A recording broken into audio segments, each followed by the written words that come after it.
टेढ़ाघाट खटीमा के निवासी हैं। इनके द्वारा एक तहरीर दी गई थी, एक सूचना हमें दी गई थी कि 15 तारीख को वो पूरे परिवार के साथ कैंची धाम के लिए गए थे और घर में ताला लगा हुआ था। और जब वो 17 तारीख को यहाँ पे वापस आए शाम को, तो उन्होंने देखा कि उनके घर में कब्जनी हुई है, कुछ चोरों द्वारा जो है ताला तोड़कर घर में घुसकर उनके साथ काफ़ी सारे सोने के आभूषण, अन्य आभूषण, इसके साथ साथ नकली, इसकी चोरी होने की सूचना हमें दी गई थी। इसमें हमने तुरंत 172/24, 380 और 457 के अंतर्गत हमने मुकदमा पंजीकृत किया था। इसमें सूचना ये थी कि काफ़ी सारा सोना और वैल्यूएबल इसमें आइटम्स चोरी हुए हैं, तो इसमें बहुत ही सीरियसली हमने लिया था। इसकी लगातार वरिष्ठ अधिकारियों द्वारा मॉनिटरिंग की जा रही थी और इसमें त्वरित हमने टीमें गठित की थी, जिसमें एसओजी की भी हमने एसओजी को भी डिप्लॉय किया था, फॉरेंसिक टीमों को भी यहाँ पे डिप्लॉय किया था, जो भी एविडेंस मिल सकते हैं उनको कलेक्ट करने के लिए। सीओ खटीमा विमल रावत जो है वो लगातार इस पूरी टीम का नेतृत्व कर रहे थे। लगातार टीमों के साथ वो दबिश को भी कोऑर्डिनेट कर रहे थे, टेक्निकल डिटेल्स को भी देख रहे थे। एसएचओ खटीमा, एसएसआई अशोक, ये पूरी टीम में इन्वॉल्व थे, लगातार इन टीमों को गाइड कर रहे थे। खुद भी वहाँ पे जाके, जैसे कि अशोक खुद भी पीलीभीत हो गया, बरेली हो गया, काफ़ी जगह पे दबिशों में गए हुए थे। इसके साथ साथ पूरी खटीमा कोतवाली की टीम, एसओजी की टीम इनमें लगी हुई थी और इन पूरे प्रयासों का एक सफलता हमें मिली है, जिसमें लाइफ इम्प्रिजनमेंट तक भी हम इनको सज़ा दे सकते हैं। तो इसलिए हमने बहुत ही संगीन धाराओं में इनमें बढ़ोतरी की है। धारा की विवेचना में 4 अभियुक्त जो इनमें गिरफ्तार किए हैं इसमें हमने। इसके अलावा मैं ये बता दूं कि इनसे जब पूछताछ हुई और माल भी बरामद हुआ इनके कब्जे से, तो उसमें एक और पहले चोरी यहाँ पे हुई थी 150/24 थाना कोतवाली खटीमा की ये मुकदमा था, उसका भी माल इसमें बरामद हुआ है इनसे। तो और भी हम पूछताछ करेंगे, और भी अभियुक्त जो शेष है उनसे भी हम बरामदगी की कोशिश करेंगे और कोई मुकदमे के संबंध में इनसे भी विस्तृत और गहन पूछताछ करेंगे। तो गिरफ्तार अभियुक्तों का मैं बता दूं कि इमरान, ये थाना खटीमा का निवासी है, ईदगाह रोड। खुशबू, ईदगाह रोड खटीमा। फैजान, ये भी इस्लाम नगर पीलीभीत का वैसे निवासी है। सिम्मी, ये भी इस्लाम नगर पीलीभीत की निवासी है। तो और 2 वांटेड अभियुक्त हैं जिनको हमने अभी से वांटेड बना लिया है। इनके ऊपर हम लगातार नज़र रखे हुए हैं, इनकी गिरफ्तारी के लिए हम लगातार कोशिश कर रहे हैं और जल्द ही इनको हम गिरफ्त में लाएंगे। ये 2 इसके मेन सरगना आप कह सकते हैं। ये पूरी गैंग का, एक गैंग के तौर पे ये ऑपरेट कर रहे हैं अभियुक्त। अशरफ, ये भी पुलभट्टा का था, ये अभी हाल निवासी खटीमा में है। ये एचएस भी है, यहाँ पे इसको एचएस ऑलरेडी हमने बना लिया है। और अकील, ये भी इस्लाम नगर खटीमा का निवासी है। तो इनका मोडस ऑपरेंडी में एक मोटा बताना चाह रहा हूँ कि एक ऑर्गेनाइज गैंग के तौर पर काम कर रहे हैं।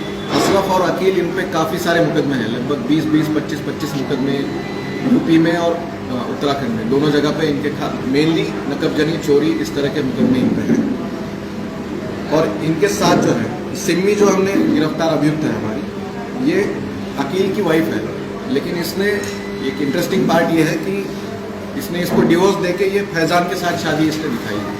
ये मेनली हमारे इनिशियल पूछताछ में ये तथ्य सामने आए हैं कि लीगल प्रोसीडिंग से बचने के लिए, जब कोई अकील को अरेस्टिंग होती है तो खुद को बचाने के लिए, क्योंकि ये तो पार्ट ये भी वादा कर रही है, ये भी सामान जो है मिला हुआ बेच रहे हैं कहीं पे, उसको ठिकाने लगा के पैसा इकट्ठा कर रहे हैं ये महिलाएं भी और ये बाकी 2 अभियुक्त जो हमने गिरफ्तार किए हैं। लेकिन कहीं ना कहीं कानून से बचने के लिए एक डिवोर्स इसको नाम के लिए दिया हुआ है और फैजान से शादी दिखाई है।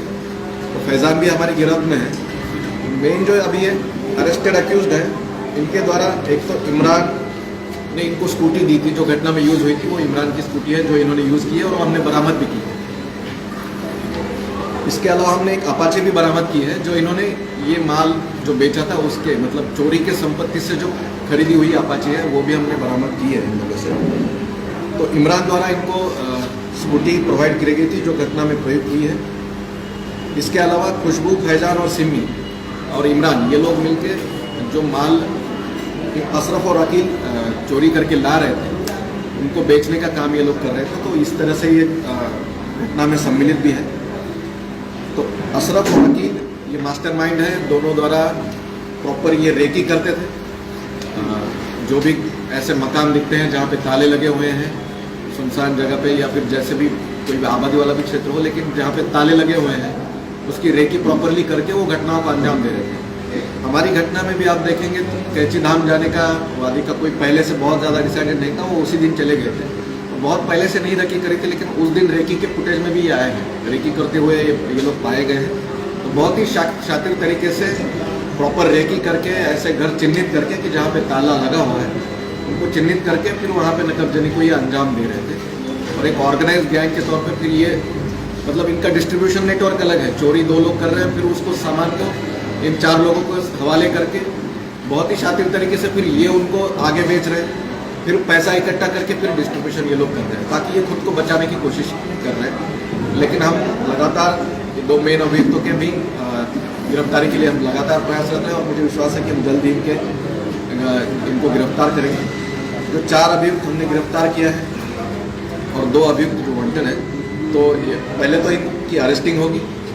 एचएस इसमें से ऑलरेडी है, जैसे कि आपको बताया मैंने, अशरफ ऑलरेडी एचएस है।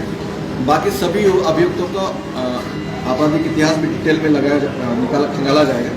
इसमें मैं आपराधिक इतिहास जो अभी तक के अरेस्टेड अक्यूज्ड है उनका बता दूँ। अभियुक्ता खुशबू जो है पत्नी अशरफ, इसके ऊपर 3 मुकदमे हैं और सिम्मी पत्नी अकील, इसके ऊपर भी 3 मुकदमे ऑलरेडी पीलीभीत और खटीमा मतलब यूपी और उत्तराखंड दोनों में दर्ज है।